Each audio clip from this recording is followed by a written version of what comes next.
नमस्कार मित्रांनो, आपल्या यूट्यूब चॅनलमध्ये आपल्या सगळ्यांचं स्वागत करतो आणि आज आपण एका बँकबद्दल माहिती घेणार आहोत. एक चांगली न्यूज आली आहे या बँकबद्दल. तर बघूया आपण काय इम्पॅक्ट राहील. IndusInd bank share rally nearly 6% after Rajiv Anand named managing director and chief executive officer for 3-year term. जसे की आपल्या सर्वांना माहीत असेल, इंडसइंड बँकमध्ये रिसेंटली जे डेरिव्हेटिव्ह बुक्समध्ये डिस्क्रिपन्सीज झाली होती, त्यामुळे या बँकचे जे CEO होते त्यांनी रेजिग्नेशन दिलं होतं आणि त्यासाठी त्यांनी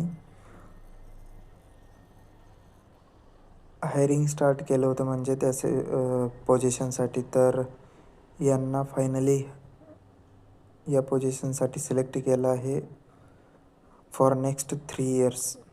त्यामुळे